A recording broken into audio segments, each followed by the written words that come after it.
Assalamu alaikum dear students. I hope you will be fine and I hope you will understand my last lecture. ठीक है, last lecture में हमने study किया था electrochemistry, introduction किया था और ऑक्सीडेशन रिडक्शन पढ़ा था.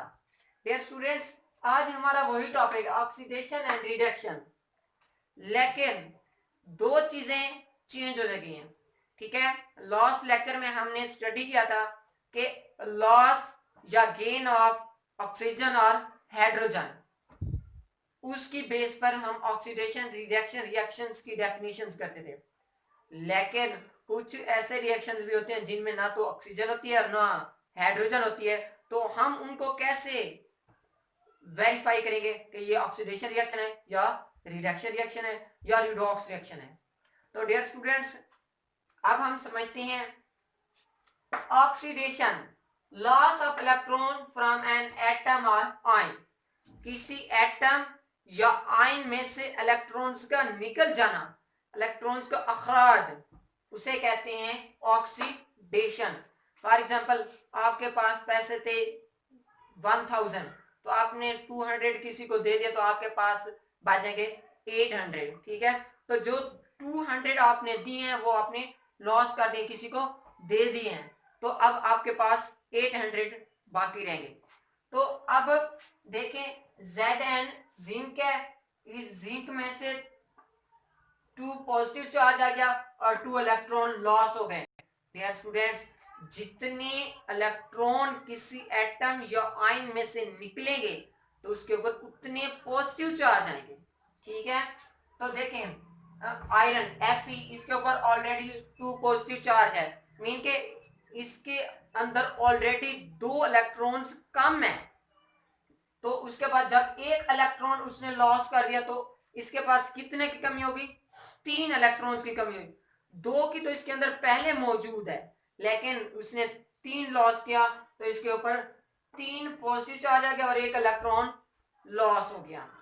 तो इसी तरह reduction, gain of electron from an atom और आयन, किसी एटम या आयन का इलेक्ट्रॉन्स को ले लेना, उसे कहते हैं रिडक्शन रिएक्शंस. तो अब देखें, क्लोरीन है, इसने 2 इलेक्ट्रॉन्स को लिए तो क्लोरीन के ऊपर 2 पॉजिटिव चार्ज आ गया. ये 2 जो लिखा हुआ है इधर लिखने की जरूरत नहीं है. ठीक है, तो अब रिडॉक्स रिएक्शन देखें, overall reaction, zinc plus 2 hydrogen ions, Zn के ऊपर 2 पॉजिटिव चार्ज आ गया और हाइड्रोजन मॉलिक्यूल की फॉर्म में आ गया. अब देखें, यहां जिंक है, इसके ऊपर कोई चार्ज नहीं है, न्यूट्रल है.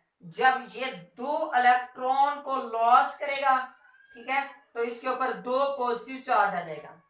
इसी तरह ये देखें, हाइड्रोजन के अंदर 2 इलेक्ट्रॉन्स की कमी है, वो ये इलेक्ट्रॉन्स हाइड्रोजन आयन लेगा तो ये मॉलिक्यूल बन जाएगा. क्या बन जाएगा? मॉलिक्यूलर फॉर्म आ जाएगी.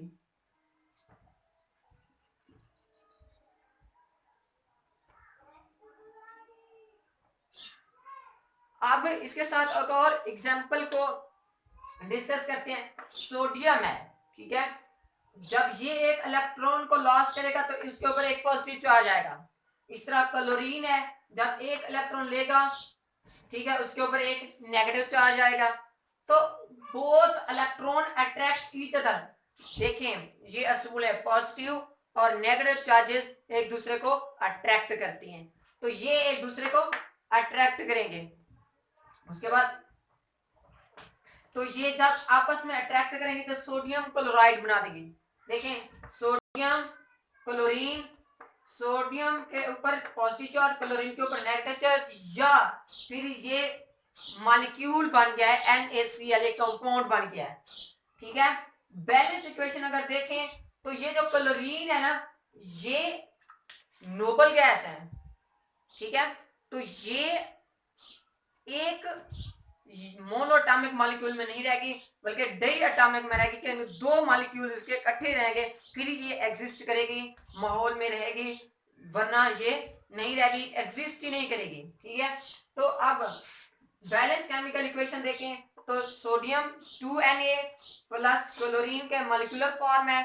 अब देखें 2Na है, लॉस ऑफ 2 इलेक्ट्रॉन। जब इसने 2 इलेक्ट्रॉन को लॉस किया तो इसके ऊपर 2 पॉजिटिव चार्ज, ये 2 इसके साथ मल्टीप्लाई हो रहा है, तो ये आपने नहीं समझना कि यहाँ पे एक पॉजिटिव चार्ज है, बल्कि यहाँ पे 2 पॉजिटिव चार्ज है।